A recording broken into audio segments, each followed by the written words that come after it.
마태복음 22장 32절 말씀입니다. 나는 아브라함의 하나님이요 이삭의 하나님이요 야곱의 하나님이로라 하신 것을 읽어보지 못하였느냐. 하나님은 죽은 자의 하나님이 아니요 살아있는 자의 하나님이시니라. 아멘. 말씀 제목은 살아계신 하나님입니다.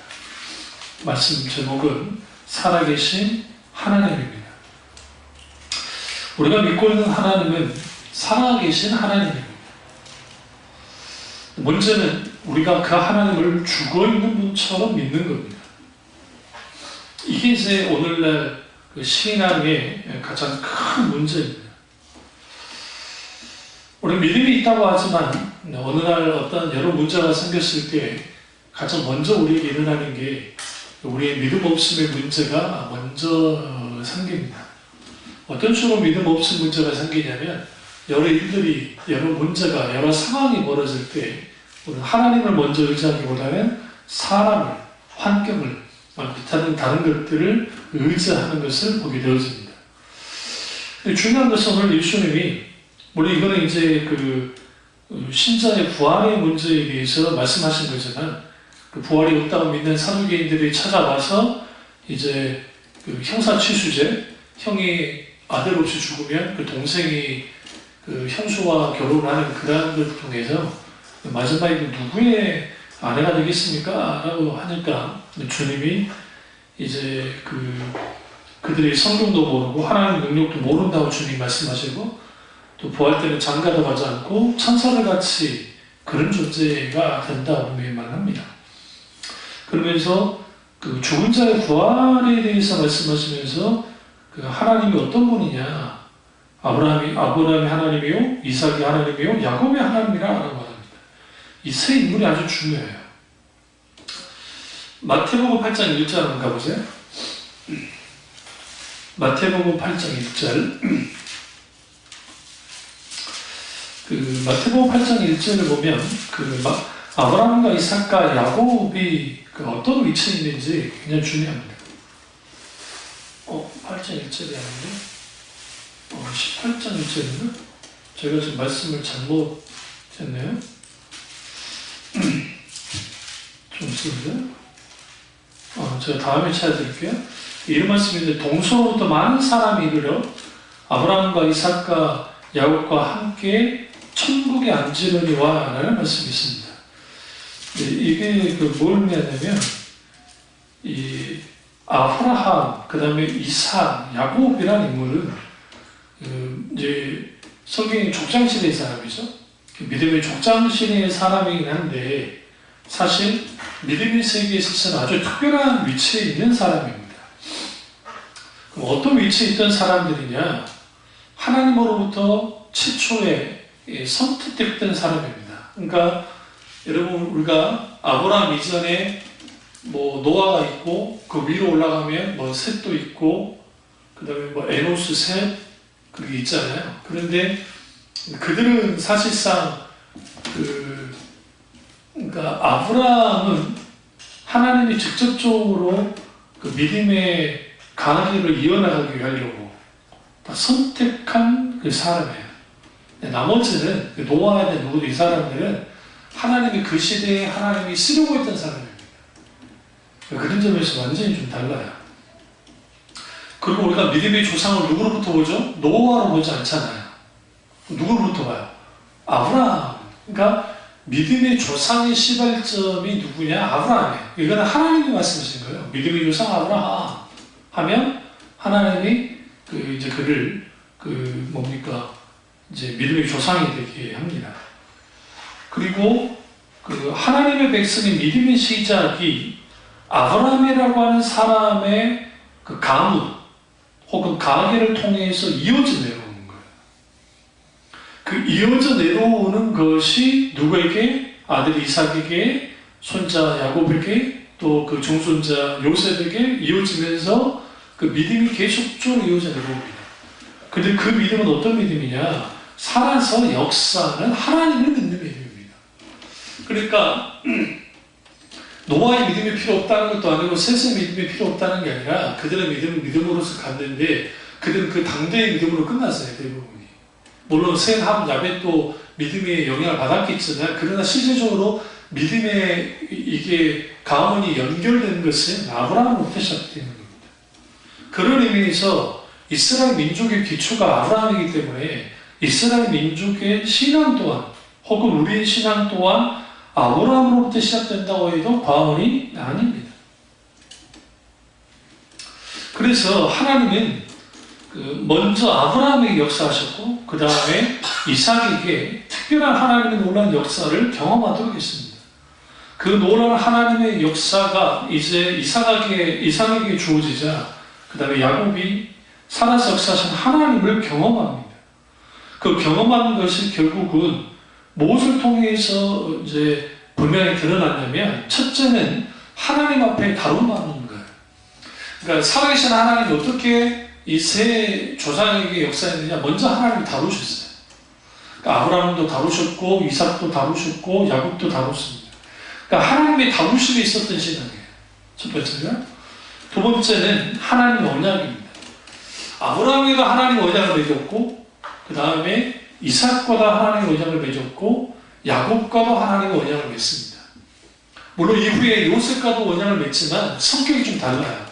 그러니까 아브라함을 향한 언약, 이삭을 향한 언약, 야곱을 향한 언약이 똑같아요. 같은 건데 그 언약이 그들에게 주어집니다.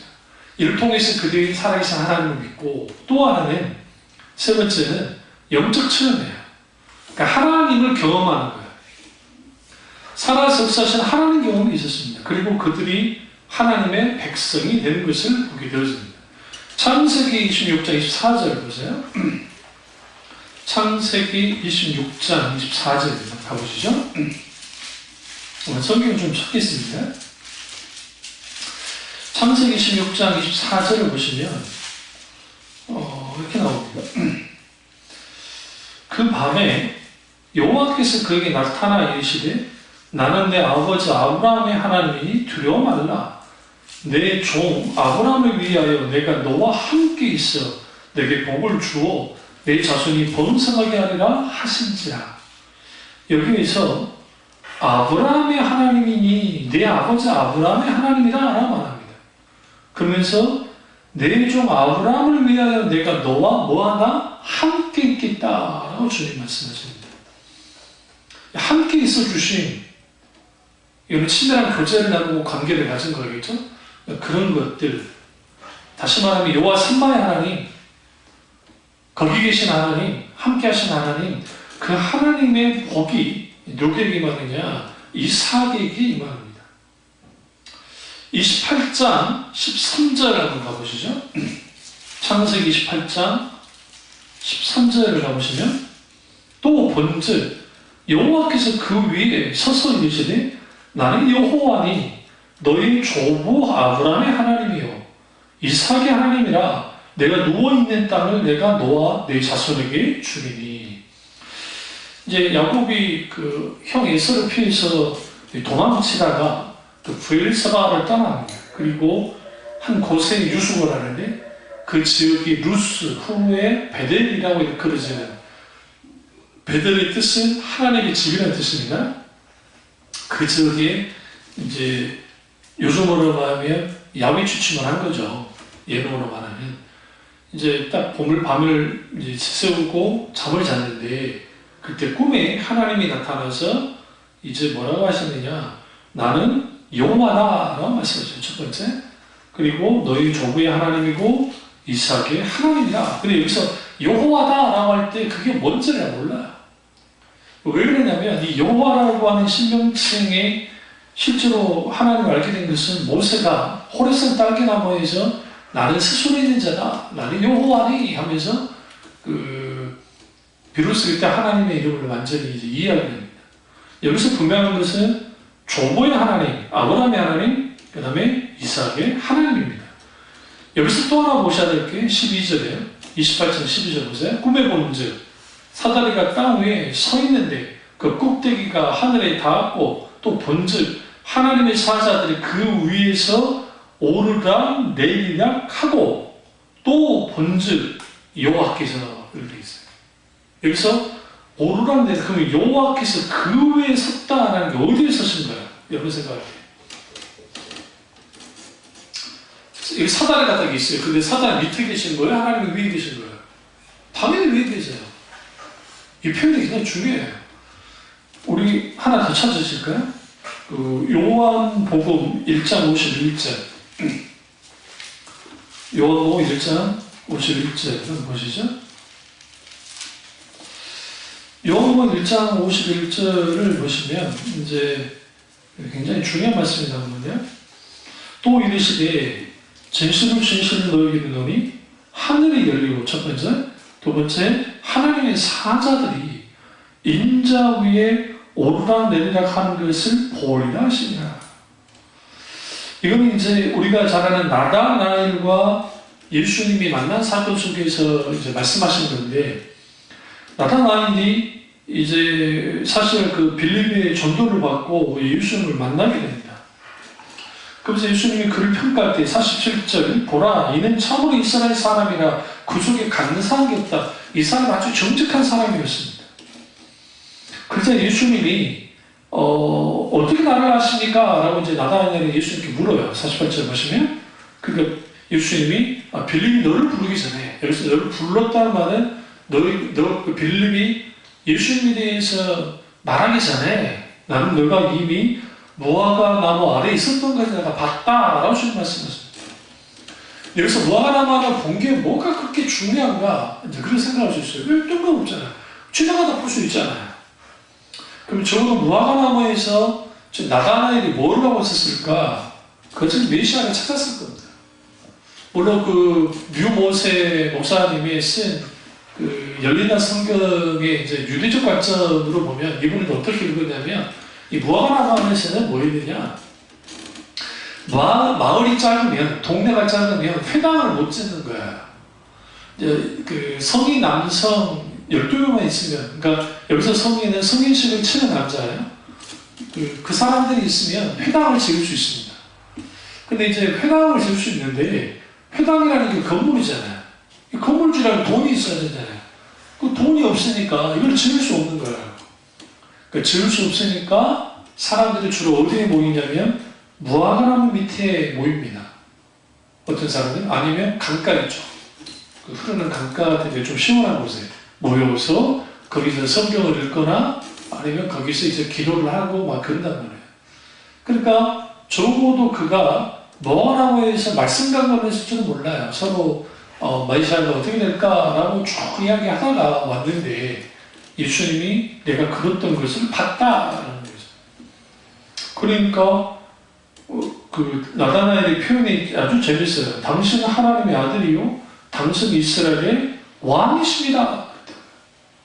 그러게 적어도 무화과 나무 아래에서 나다나엘이 하고 있는 경우는 적어도 메시아와 관련된 그걸 하고 있었을 거라. 근데 예수님이 그것에 대해서 정확하게 말씀하세요. 내가 그때 봤다. 뭘 봤느냐? 그가 기도를 했든지 뭘 했겠죠. 제발 하나님 나를 받아라고 하는지 모르죠. 그러니까 그가 이분이 예수님이라는 걸 알게 됐고, 이거는 뭐 굉장히 중요한데요. 근데 더 중요한 건 뭐냐면 51절에 여기서 진실로 진실로 너희에게 이르노니 하늘이 열리고 하나님의 사자들이 인자 위에 오르락 내리락 되죠. 이거 딱 잡으세요. 요한복음 1장 51절을 딱 잡아 놓으시고 창세기 아까 읽었던 28장 12절을 딱 같이 보시면 꿈의 본질 사다리가 땅 위에 서 있는데 그 꼭대기가 하늘에 닿았고, 또 본질 하나님의 사자들 그 위에, 여기 그 위에는 뭐예요? 사다리죠. 사다라 위에 오르락 내리락 하고 되어 있어요. 그럼 그 위에 오르락 내리락 하고는 그 위에는 뭐냐면 사다리인데, 이거 누가 봤어요? 야곱이 왔죠. 야곱이 꿈에서 본 거잖아요. 그런데 예수님이 의도적으로 그 사다리가 누구냐? 인자, Son of Man. 여기서 인자는 그 다니엘서에 나오는 인자입니다. 메시아에서 메시아. 예수님 그 자신이 사다리가 됐다. 오르락 내리락 것은 네가 보게 될 거다. 이 말은 그 뭐냐면 여기서 재미있는 표현이 내리락 오르락이 아니에요. 상식적으로 사다리가 놓여졌으면 내리락 오르락 할 것 같잖아요. 왜? 대부분 밑에서부터 올라오니까. 사다리는 왜 필요해요? 주로 올라가려고 필요하잖아요. 그런데 이 사다리가 오르락 내리락 한다는 것은 하나님의 계시를, 그러니까 하나님의 명령을 받은 천사들이 어떻게 해요? 지금 그 위에 오르락 내리락 하잖아요. 제가 지금 잘못 생각했어요. 오르락 내리락 하는데 그 밑에서부터 위로 올라갔다 내려갔다 하는 거예요. 근데 이 사다리가 어디로부터 내려왔어요? 하늘로부터. 땅에서부터 온 게 아니에요. 하늘로부터 내려온 거예요. 그럼 상식적으로 내리락 오르락 해야 돼요. 왜냐하면 위에서부터 내려왔으니까. 근데 이 천사가 주로 어디에 있어요? 대부분 우리 생각할 때 하늘에 있다 생각하잖아요. 그럼 당연히 내리락 오르락 해야 되잖아요. 근데 오르락 내려간다는 것은 이미 하나님이 이 세상을 통치하고 다스리시면서 이제 하는데, 그럼 여기서 왜 그러면 오르락 내리락 했느냐? 예수 그리스도 그분만이 뭐라는 거예요? 중보자에 대해서 그러는 거예요. 다시 말하면 예수님만이 하늘의 사다리를 어떻게 연결시킨다, 예수님만.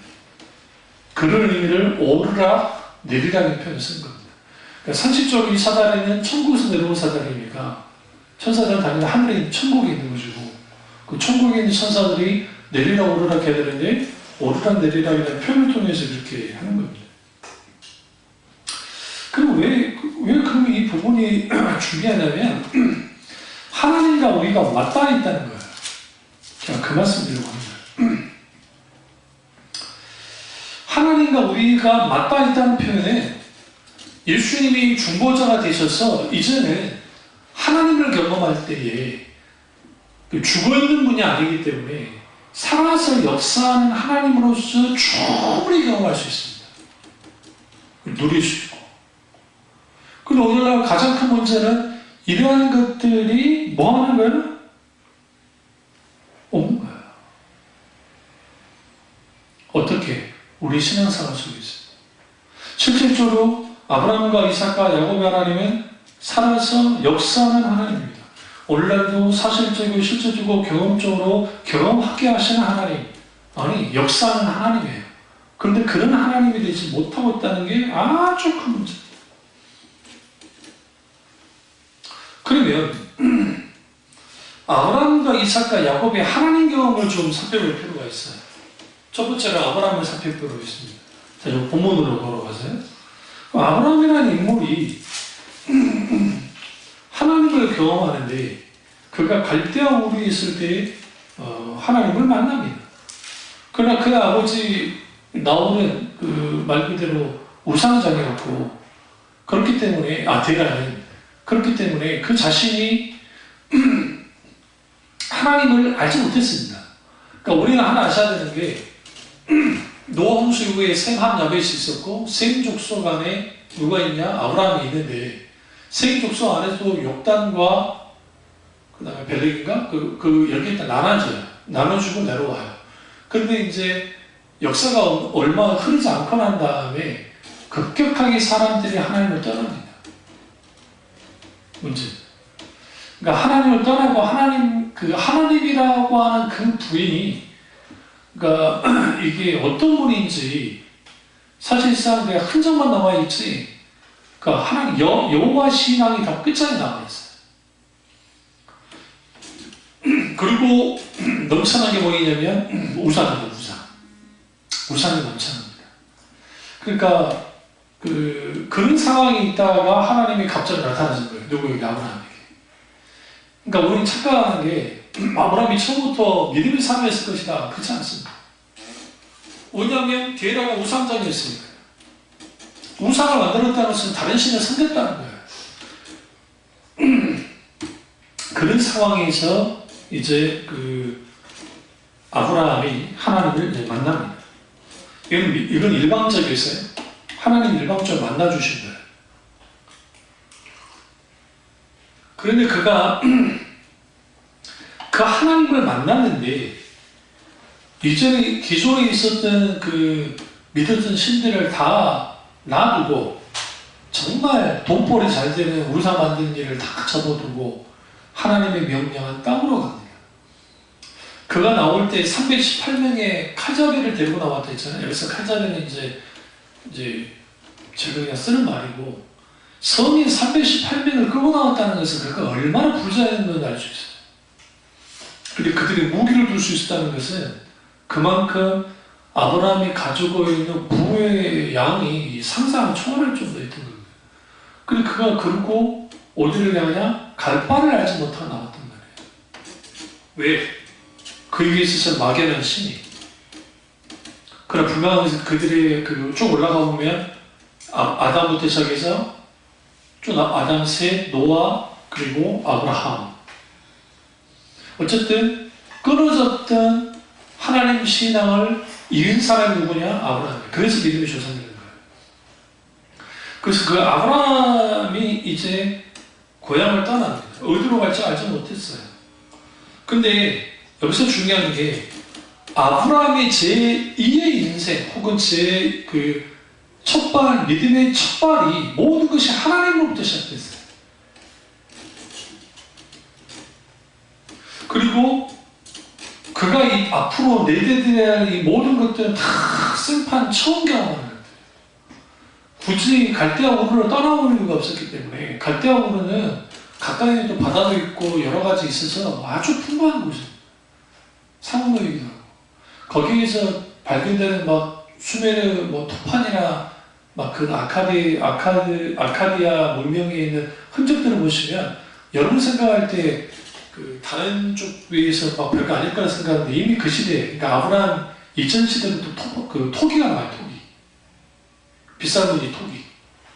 이 토기가 있다는 것은 가마를 구울 수 있었고, 또 심지어는 건물을 짓는 흔적들, 그러니까 벽돌을 구워가지고 구운 벽돌로 집을 짓는, 건물을 짓는 그런 속에 살았던 사람이에요. 그런 의미에서 가나안 땅은 아주 촉박한 곳이에요. 물론 바로 밑에 이집트가 있다 할지라도 그런 곳이에요. 근데 그런 곳에 그가 갔다는 거죠. 누구를 통해서? 하나님 때문에. 그리고 그가 하나님을 알았습니다. 본토, 친척, 아비집을 떠나 그가 떠나나옵니다. 무엇에 근거해서? 하나님의 약속에 근거해서. 그래서 살아있는 하나님 할 때, 살아있는 하나님 신앙을 가지려면 위한 첫 번째 우리에게 중요한 게 뭐냐면 하나님의 약속을 믿는 믿음이에요. 다시 말하면 하나님의 말씀을 믿는 그 믿음이 살아있는 믿음을 갖게 합니다. 그래서 아브라함이 어떻게 되느냐, 하나님 그분 자신이 아브라함의 본토가 되고 본향이 되고 형제가 되고 아버지가 되는 거예요. 왜 그러냐? 너는 본토, 친척, 아비집을 떠나라 했잖아요. 그러니까 이건 뭘 의미하냐면 하나님 그분이 본토가 되고 땅이 되어주시고, 하나님 그분이 친척이 되어주시고, 그 하나님이 아비가 되십니다. 그게 그러시겠다는 거예요. 그러나 아브라함이 그걸 완벽하게 해내지 못합니다. 그러니까 아브라함이 본토로 떠나 나왔어요. 근데 친척을 못 벗어나요. 롯이 같이 또 들어왔기 때문에. 또 데라까지 같이 움직여요. 다행히 하람에서 데라가 멈췄기 때문에, 같이 나가지 않았기 때문에 어쨌든 아비집으로부터는 떠나게 됩니다. 그러나 마지막 뭐가 발목을 잡아요? 친척, 롯이었어요. 그럼 왜 롯을 데리고 가느냐? 아브라함에게 사실상 유산을, 자기의 뒤를 이을 후사가 없었기 때문에 데리고 간 겁니다. 그러니까 롯은 아브라함에 있어서는 자식이에요. 똑같아요. 근데 하나님은 롯이 그의 뒤를 잇기를 원치 않으셨어요. 그리고 믿음의 가문을 세워드리기 때문에 사라를 통해서 이제 하나님은 믿음의 가계를, 그리고 믿음의 민족을 만드실 계획을 차근차근 이제 실행해 나가시는 겁니다. 그래서 아브라함에게서 하나님은 그에게 있어서는 본토이고, 그리고 친척이고, 그리고 아비와 같은 그런 분이었다는 게 아주 중요합니다. 우리에게서 하나님은 그런 분이죠. 우리의 본향은 천국이죠. 왜 천국이 우리를 같이 갔습니까? 하나님이 통치하신 나라이기 때문에 그렇습니다. 죽음도 없고 어떤 공포도 없고 뭐 그러니까 하나님 천국이 좋기도 하겠지만 더 중요한 것은 하나님 그 자신이 우리에게 천국 자체가 되시기 때문에 가치 있는 겁니다. 이런 아브라함의 믿음을 보셔야 되고 그 아브라함의 믿음의 이제 결정판은 모리아산입니다. 모리아산 사건입니다. 모리아산에서 이제 이삭을 하나님께 드리게 됩니다. 그때 비로소 너희가 나를 경외한 줄 알았다 라면서 아브라함의 믿음은 인정받는 믿음, 검증된 믿음이었다는 겁니다. 그게 살아있는 믿음이에요. 그러니까 우리의 신앙은 늘 검증을 해야 돼요. 내가 믿음이 있는지 없는지.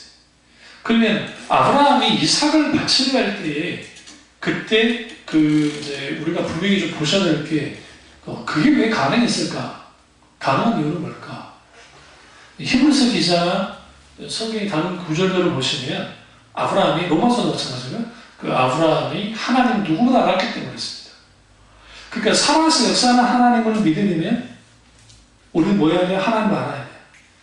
어떤 하나님인지 우리에게 오셔서 인격체신 하나님을 알고 그분이 우주 만물을 창조하실 뿐만 아니라 그 하나님 그분, 성께서만 하나님 그분을 있는 그대로 알게 될 때 비로소 우리는 뭐 하게 되느냐?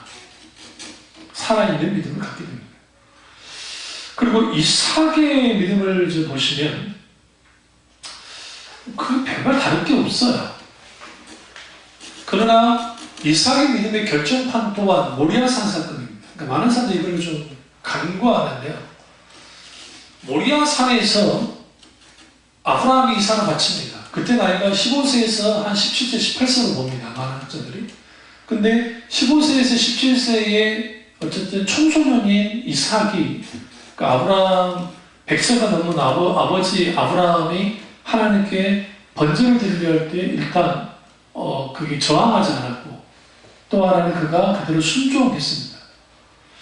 그것을 통해서 이삭이 무슨 상황 이제 그걸 통해서 이삭이 하나님을 경험합니다. 어떤 하나님을 경험하느냐? 여호와 이레의 하나님을. 그러니까 여호와 이레의 하나님은 예배하시고 공급하시는 하나님인데 이삭의 인생의 전체가 하나님이 그렇게 역사하세요. 성경이 이렇게 말합니다. 이삭이 거부가 되었더라 하는 표현을 썼어요. 그러니까 아버지 아브라함보다 더 큰 부자가 된 거예요. 그러니까 그는 부자가 되는 게 중요한 게 아니라 하나님이 그에게 아브라함에게 나타났던 하나님, 아브라함과 함께 있던 하나님 누구와도 함께해요? 이삭과도 주님이 함께 하십니다. 그래서 이삭의 전 평생이 아브라함의 그 아버지 아브라함의 하나님을 있는 그들의 하나님으로 그가 믿고 성경에서 말하는 있는 그들의 하나님 믿고 평생을 살아왔던 사람입니다. 그래서 많은 사람들이 이삭을 너무 과소평가하는데요. 이삭이라는 인물이 사실상 어떤 토대를 만들어내냐면 그 아브라함은 좀 불완전했어요. 어떤 면에서 좀 불완전했냐면 그 지역에 있는 가나안 족속들하고 관계가 늘 불안불안했고 북방에 전쟁도 있었고 그 다음에 기근도 들어왔었고 상황이 여러 가지가 있었던 거예요. 근데 그 아브라함은 아주 강단이 있는 사람이라 이런 일들을 잘 실행할 수 있는 사람인 것을 분명했어요. 사람 자체가. 왜냐하면 갈대아 우르에서 거의 한 2000km 넘는 길을 올 정도로 어마어마한 사람인 거예요. 적어도 2800km 정도 보는데 가나안까지 오는데 여러분 생각해보세요. 우리가 저기 부산에서 신우주까지가 1000km가 안 될걸요. 거의 900km 될걸요. 안 잡아서 모르겠지만 엄청난 거리네요. 그 거리를 쭉 와야 돼요. 근데 그 시대에는 법도 없고 뭐도 없기 때문에 힘 있는 것들이 그냥 그냥 빼앗으면 그만이에요. 그렇게 위험한 길을 갔고 그리고 심판 처음 가나안 땅에 정착하면서 그 주위에 이미 터 잡고 있는 사람들과 원만한 관계를 유지하면서 했다고요. 그럼 왜 그들이 아브라함을 건들지 않았느냐? 북방민족과 싸워서 이긴 걸 봤거든요. 이 사람이 강하거든요. 강하니까 함부로 하지 않은 것 뿐이에요. 그러나 이삭은 달랐어요. 왜냐하면 이삭이라는 사람 자체가 아버지의 유산을 받긴 했지만 이삭이라는 사람 자체가 아주 유해요. 온화한 성품을 갖고 있단 말이에요. 그런데 그 아버지 이삭 못지않게 어떻게 하느냐? 그건 너무나 잘 감당합니다. 하나님 은혜 가운데. 그러니까 하나님 하신 거죠. 그래서 이삭이 평생에 경험한 하나님은 여호와 이레 하나님이에요. 그러니까 그 모리아 산에서 한번 경험하고 끝난 게 아니라 인생 전체가 여호와 이레 하나님을 경험합니다. 이걸 좀 더 확대하면 엘샤다이 하나님, 전능하신 하나님을 이제 경험하는 건데 이게 살아서 역사하신 하나님을 경험한 것이고 그리고 이제 야곱으로 넘어옵니다. 그 야곱으로 넘어왔을 때 아버지 이삭은 아버지의 유업을 영적인 유업과 물질적인 유업을 누렸던 사람이 이삭입니다. 그리고 아브라함이 약속이 있던 것을 이삭에게도 약속이 주어졌습니다. 근데 문제는 야곱이 이제 이삭에게서 태어났는데 이게 완전히 이게 세상 말로 말하면 이게 문제예요. 그러니까 대놓고 문제는 일으키진 않지만 자기 이익에 있어서는 아주 입속이 밝은 사람입니다. 그러니까 이 사람이 그래서 그의 별명처럼 그의 이름처럼 야곱 사기꾼이라는 이름이잖아요. 발꿈치를 잡다라는 뜻이 있거든요. 그러니까 이 사기꾼이 노고한 그런 인물이었던 거예요. 그런데 어떤 사람도 속일 수 있었고 형도 속일 수 있었고 아버지와 외삼촌도 속일 수 있었던 사람입니다. 심지어는 하나님께까지 뭐예요? 그가 약속 이행을 하지 않아요. 그러니까 형 에서를 떠나서 루스에서 오늘 이제 오르락 내리락하는 놀라운 경험을 했고 거기에서 이제 하나님을 만나잖아요. 그래서 그가 세 가지 약속을 하잖아요. 내가 11조를 드리겠습니다. 네, 나를 끝까지 하나님 보여주시면 11조 드릴게요. 꼭 돌아와서 뭐 한다고 합니까? 그가 하나님 앞에 그 제사를 반드시 번제를 드려서 그 하나님 앞에 그렇게 하겠다고 약속을 합니다. 그리고 또 보시면 하나가 이제 더 있는데 그게 뭐예요?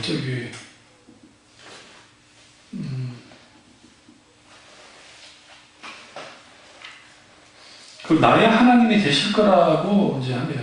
그리고 돌을 서서 하나님이 지배되게 만들고 이제 그 10분의 1을 드리겠다. 모든 것을 10분의 1을. 그러니까 이제 하나님 그분이 나의 하나님이 되실 겁니다. 라고 합니다. 비로소. 그러니까 아브라함의 하나님과 이삭의 하나님이 아직 야곱에게서는 나의 하나님이 되지 않은 것이죠. 그리고 실제로 이제 그가 떠나죠. 그리고 이제 라반에게 속아서 20년이라고 하는 그 험악한 세월을 보냅니다. 그러니까 그 보낼 때에 성경에 하나님이 누구와 함께 하실 때 있어요? 야곱과 함께 하셨다라고 말합니다. 그리고 실제로 그가 엄청난 거부가 돼서 이제 돌아옵니다. 돌아왔는데 곧장 에서와의 극적 화해를 하잖아요. 하나님의 논란을 가운데 극적 화해를 하고 난 다음에 그가 마땅히 어디로 돌아왔어야 돼요? 브엘세바로 돌아왔어야 돼요. 근데 성경에 그가 브엘세바로 돌아오지 않고 세겜에 머물렀다 했습니다. 지도를 쭉 펴놓으시면 세겜은 어느 지역이냐면 그 이방 땅과 가나안 땅이 딱 경계선에 있어요. 그러니까 안쪽에 있긴 해요. 안쪽에. 그러니까 하나님 아비 집으로 돌아가라 했거든요. 라반이 죽이려는 거는 이제 라반의 상황이 이삭을 야곱을 대하는 게 이상하니까 그가 이제 떠나려고 마음 먹고 하나님이 이제 나타나서 떠나라고 하시고 그러면서 이제 아비 집으로 가라 했는데 아비 집을 안 가버립니다. 그리고 세겜에 머무릅니다. 에서를 도로 있으니까 그런 겁니다. 에서를. 근데 이제 거기서 일어나지 말아야 될 디나 사건이 일어나고 그래서 이제 그 디나 사건을 통해서 그가 이렇게 이제 움직입니다. 그때 그들이 머무는 게 얼마나 머물렀을까 할 때에 그렇게 오랫동안 머무는 것 같지는 않아요. 그러나 이제 뭘 아셔야 되냐면 그 후에 요셉을 낳고 그 요셉의 아이들 그러니까 그 야곱의 자식들을 양을 치울 때에 세겜까지 보낸 것을 봐서 그 지역에 적어도 뭐 있냐? 어느 정도 터전을 일군 다음에 디나 사건이 난 거예요. 그러니까 우리 성경 그냥 보면 마치 그냥 거기 가가지고 아빠로 디나가 그냥 부경하러 갔다가 디나가 거기에서 막 안 좋은 일을 당한 것처럼 보여지지만 이후에 세겜까지 그렇게 막 목초제를 가게 한 것은 적어도 기반을 닫았기 우리 아무 데나 못 가요. 아무리 목초제라고 하지 못하기 때문에 그런 거예요. 그러니까 어느 정도 머물렀을 거예요. 그치? 머물렀다가 그 일이 터진 겁니다. 그 일. 그리고 돌아와요. 그런데 성경에는 그가 11조로 들었다는 기록이 없어요. 첫 번째. 있어요, 없어요? 없어요. 그것에 대해서 성경은 침묵해요. 그가 돌아와가지고 뭐 했다 그러면 그러니까 뭘 했을 거라고 보기엔 뭐합니다만 자신의 소유의 11조예요. 그냥 11조 어마어마하죠. 쉽지 않았을 겁니다. 그런 의미에서 야곱이라는 인물은 아무리 봐도 하나님 믿는 사람 같지는 않아요. 그때도 보면 실제로 그렇고. 그런데 그가 하나님께로부터 뭐 하느냐 다루어지기 시작합니다. 그 첫 번째 하나님이 다루시는 그 요셉의 죽음이에요. 그러니까 요셉이 죽지는 않았지만 죽은 줄 알았잖아요. 본격적으로 하나님이 다루십니다. 그 전에는 형이든 뭐 아버지든 그 속이면 끝났는데 이제는 자신 문제가 생겼어요. 그래서 하나님이 그걸 통해서 그를 다루기 시작합니다. 그러니까 살아서 역사하신 하나님을 경험한다 할 때는 하나님이 다루시면 필수적이에요. 그 다루심 속에서 뭐가 이제 있게 되어지냐면 하나님의 개입하심과 하나님의 간섭하심과 역사예요. 그걸 통해서 하나님이 원하는 사람으로 바꿔나가기 시작합니다. 그리고 그걸 이제 요셉의 죽음이고 하나님은 그 요셉을 통해서 그 야곱 족속을 이제 살리려고 하는 그 번성하게 하려고 하는 하나님의 계획을 진행시켜 나갑니다. 그리고 그 이후에 이제 잘하는 막 유다가 집을 뛰쳐나갑니다. 집에 보시면 그가 뛰쳐나갔다는 표현이 좀 웃긴지 모르지만 루벤은 장자의 명분을 이미 이뤘고 그 첩을 건너면서 야곱에 그리고 시몬과 레위는 디나 사건으로 죽어났기 때문에 그래서 그 장자 문제를 이뤘고 유다야. 근데 유다가 아버지 뒤를 이어서 그 야곱 족속이 있는 곳에 터전을 쌓고 브엘세바에 터전을 쌓고 있어야 되는데 그가 튀어져 나옵니다. 그래서 따로 떼어져 나와서 자기만의 뭐를 만들어내냐면 이제 그러니까 만들어내요. 그래서 그가 아주 먼저 한 게 뭐냐면 가나안 여자와 결혼을 해요. 여기에서 이제 뭐가 문제가 되냐면 아브라함이 이삭의 배필을 어쨌든 아비 집에서 찾아서 해줬잖아요. 이삭은 밀부가 있고 뭐 이제 야곱과 에서가 했는데 당연히 야곱은 삼촌 집에서 결혼을 했으니까 어쨌든 다 그 집에서 나왔단 말이에요. 근데 이제 그 유다 때는 가나안 여자와 결혼해버렸단 말이에요. 이스마엘도 똑같습니다. 이스마엘도 똑같이 이집트 여자와 먼저 결혼하고 하면서 여러 여자를 통해서 이제 막 돼버린단 말이에요. 에서가 아버지하고 어머니가 뭘 싫어하는 걸 봤어요. 저희 가나안 여자와 결혼한 걸 싫어하는 걸 보고 그가 한 게 뭐예요? 이스마엘한테 찾아가가지고 딸 좀 달라 해가지고 이스마엘 그 여자와 결혼한다고요. 족속 여자. 근데 한 수 더 떠서 유다는 어떻게 해요? 가나안 여자와 결혼해버려요. 여기서 이제 우리가 아셔야 되는 게 살아서 역사하는 하나님을 신앙이 정말 신앙이 유사한 대로 이렇게 잘 이어져 나가면 좋겠는데 이게 삐약삐약거려요. 거기서부터. 다행히 요셉이라고 하는 귀한 하나님의 사랑이 있었기 때문에 이어져 내놓은 거지 실제로 그렇습니다. 그리고 또 그 믿음이 아브라함과 이삭과 야곱의 믿음이 누구에게도 연결이 되느냐? 모세예요, 모세. 약 400년이 지나고 난 다음에 모세가 살아서 역사하는 하나님을 만납니다. 어디에서? 미디안에서. 그리고 그 역사하는 그 하나님은 누구의 하나님이냐? 가보시죠. 우리 한번 출애굽기 3장. 이게 아주 중요합니다. 그러니까 신앙이 혈통으로 이어져 내려오지는 않아요, 사실. 물론 모세도 야곱의 족속이긴 하지만 레위인이니까. 그러나 우리가 좀 보실 게 뭐냐면 3장 좀 보시면 15절 하나님이 또 모세에게 이르시되 너는 이스라엘 자손에게 이같이 이르기를 너희 조상의 하나님 여호와 곧 아브라함의 하나님, 이삭의 하나님, 야곱의 하나님께서 나를 너희에게 보내셨다 하라. 이는 나의 영원한 이름이요 대대로 기억할 나의 칭언이라. 바로 밑에 보세요. 너는 가서 이스라엘 장로들을 모으고 그들에게 이르기를 여호와 너희 조상의 하나님 곧 아브라함과 이삭과 야곱의 하나님이 내게 나타나 이르시되 내가 너희를 돌보아 너희가 애굽에서 당한 일을 확실히 보았노라. 여기서 우리가 좀 조심해야 될 게 뭐냐면 조상의 하나님 하니까 이제 말 그대로 육체적인 조상이라고 생각해요. 그러니까 이게 이제 이스라엘 사람들의 가장 큰 패착이 있어요. 그러니까 오늘날의 이스라엘 사람들은 마찬가지고 혈통적 이스라엘을 강조하는 거예요. 아브라함의 요소. 이게 이제 사도 바울이 로마서에 누가 할례당이면 누가 뭘 해당이냐? 누가 아브라함의 자손, 혈통적인 아브라함 자손이며 그게 뭐 중요하냐는 거예요. 결국은 예수 그리스도를 믿고 예수를 통해서 구원받은 모든 사람들은 뭐다? 아브라함의 자손이다 라고 하는. 그래서 더 이상 이제는 혈통적인 아브라함의 자손은 의미가 없다고 하네요. 그런데 이것은 신약에서만 나타나는 게 아니고 사실상 구약에도 나와요. 왜 그러냐면 구약에서도 그들이 무늬만, 그러니까 이사야 시대든 예레미야 시대든 호세아 시대든 그들이 무늬만 하나님의 아브라함의 자손이었다고요.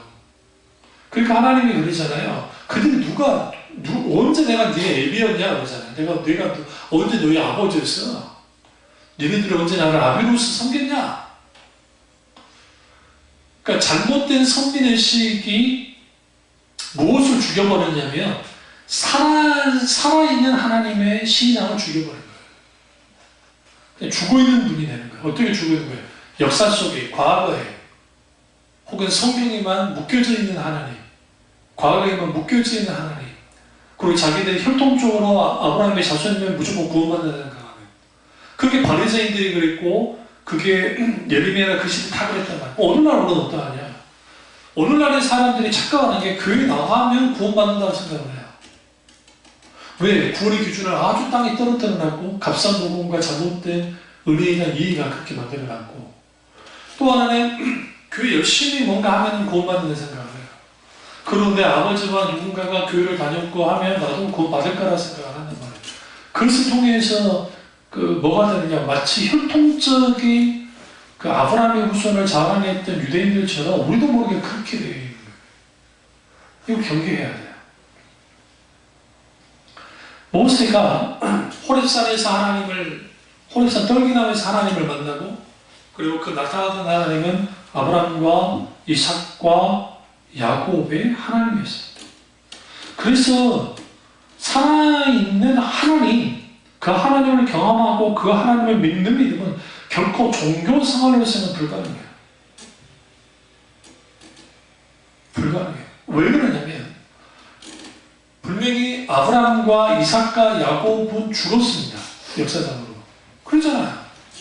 죽었지만 그들이 하나님께로부터 가졌던 신앙은 죽지 않고 지금까지 흘러내려오고 있어요. 하나님이 우리에게 원하는 게 뭐예요? 아브라함과 이삭과 야곱이 믿었던 그 믿음을 갖는 거예요.